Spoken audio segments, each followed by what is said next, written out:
Our topic for today is genetic code. What is actually genetic code?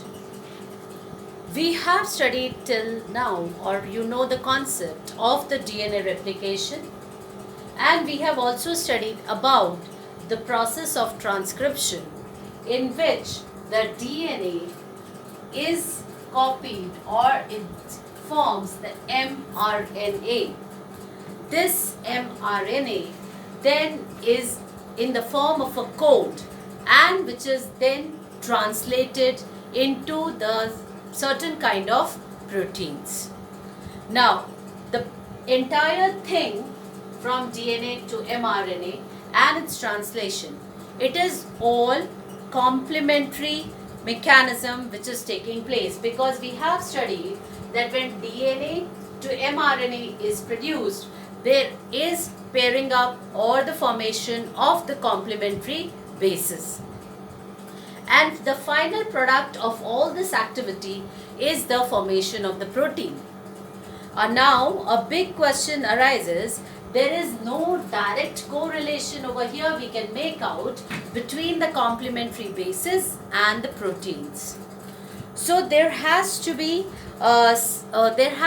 certain mechanism, and also it was observed that any change in the nucleic acids, that is the genetic information, any change in the genetic information was responsible to bring about a change in the amino acids, that is the component of the protein, or the protein. That was simple terms. If we see, if nucleic acid has a certain change or the bases were changed, then the protein produced or the protein formed was also changed. So there was certain kind of a curiosity among the scientists so as to find out some coding mechanism which direct the sequence of amino acids.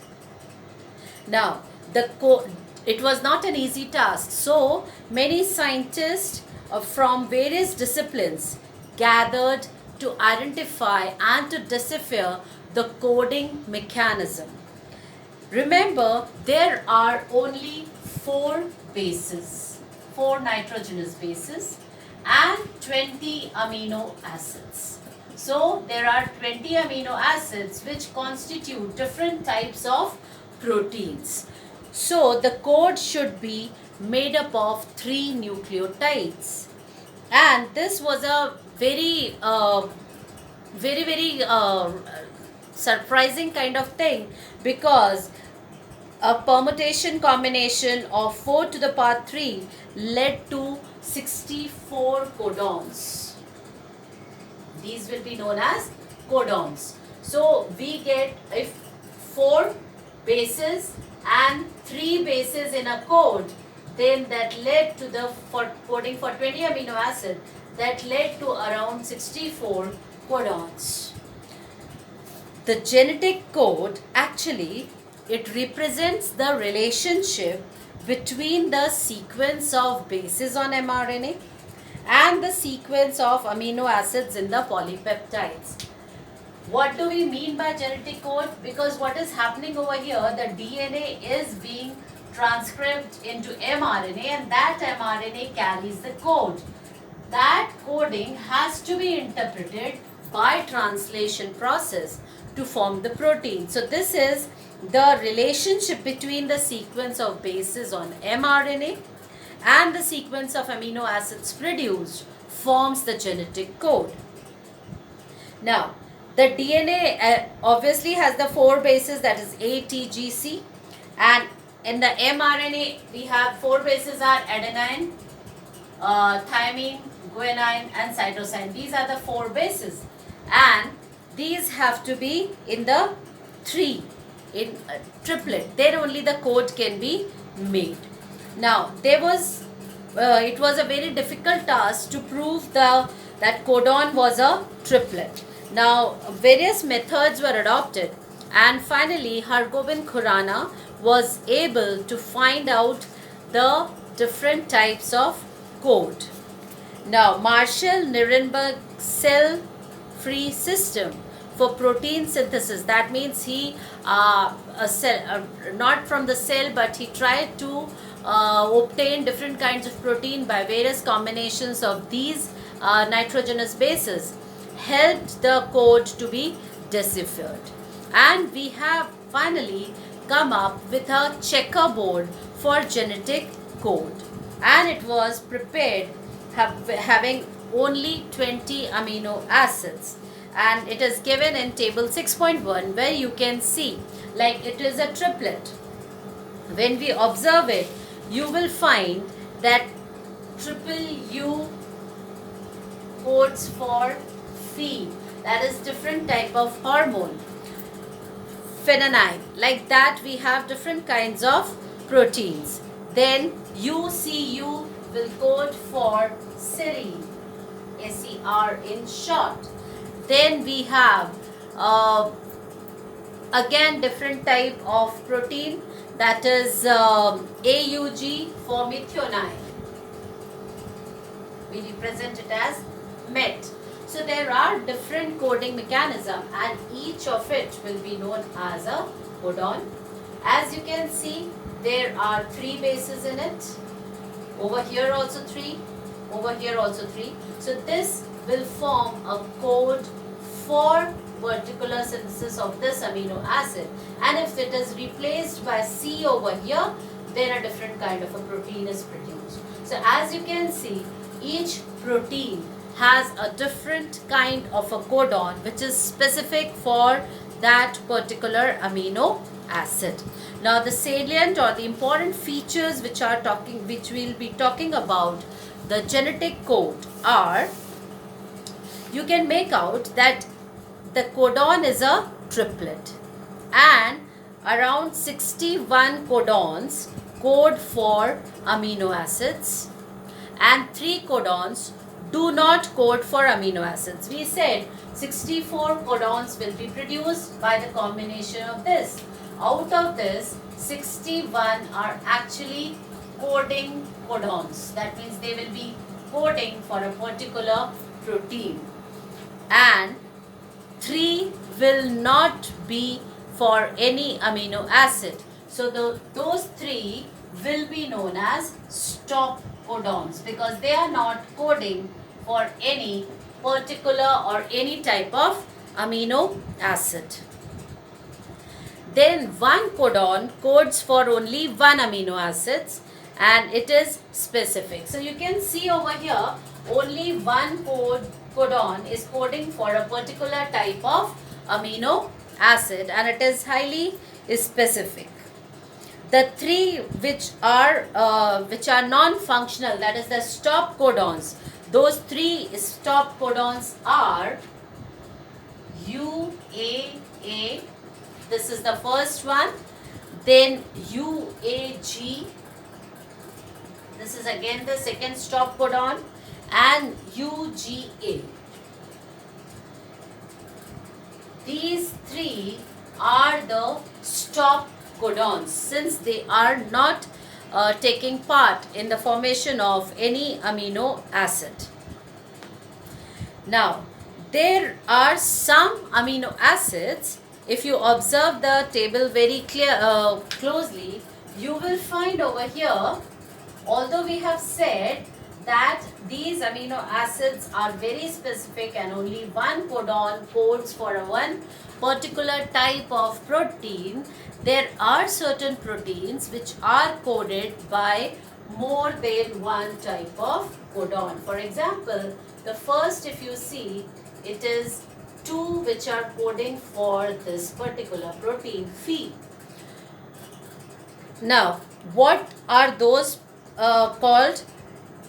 Those amino acids which are coded by more than 1 codon, then the genetic code is said to be degenerate, and that means the code is functional, only 1 code will be functional. Then the codon is read in mRNA in a continuous fashion. There are no punctuations, it is continuous. There are no commas, no overlapping, nothing. Also, the genetic code is universal. That means a codon which codes for an amino acid in an organism, let's say a higher level of organism, same codon will be also operational in the case of prokaryotes. So the prokaryotes, and if we compare higher organism, if UUU, that is the triplet code, triplet is there, then it will code for the same type of amino acid, let it be prokaryote or a higher group of organism. Another important thing is there's a code which is AUG. AUG code it has dual functions. When we talk of AUG code has dual functions. Dual functions, that means it functions as an initiation code. So it is an initiation code also. And it also codes for MET, that is methionine.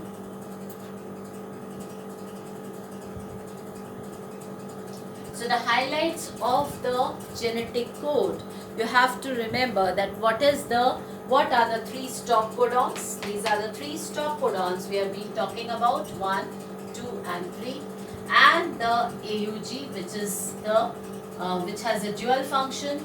Also around 64 codons are there, where 61 are actually functional codons. These are the functional codons, and the 3 are the stop codons.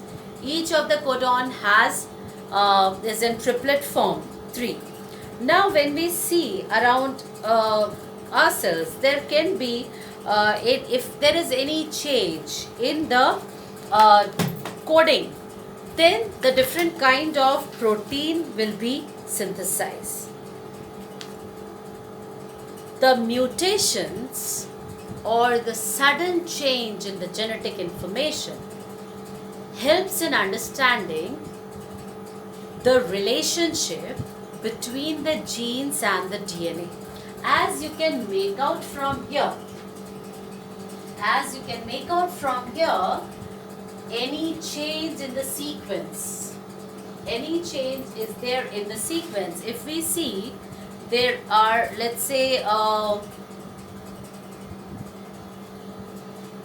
GUU, that calls for valine, then GUC is also coding for valine. So over here, this is a degenerate, this is called val. Now if there is any change over here, or any change in the sequence of the gene, there will be a different kind of genetic information. So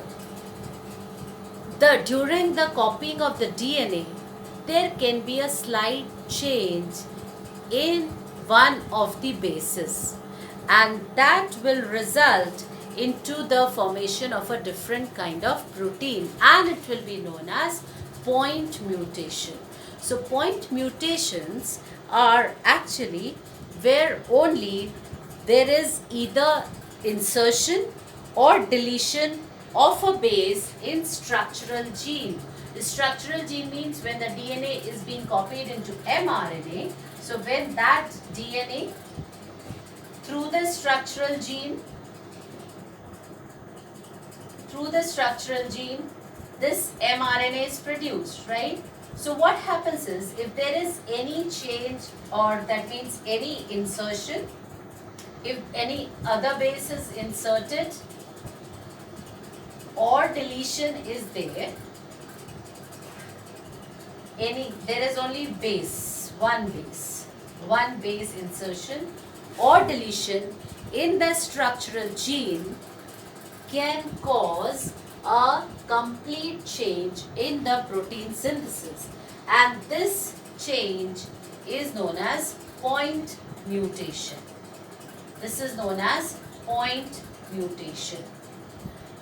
It can be best understood by certain examples. Try to figure out how you will be doing with the different kinds of bases. If you change the sequence of a base, there will be a complete different protein. Certain times, what happens is insertion or deletion. What are we doing? During the process of transcription in the structural gene, there can be insertion or deletion of 2 or more bases. Then the entire codon will be shifted. As a result, there will be again a major change in the protein synthesis, and this is, since a part or a codon is completely shifted, this is known as frame shift mutation.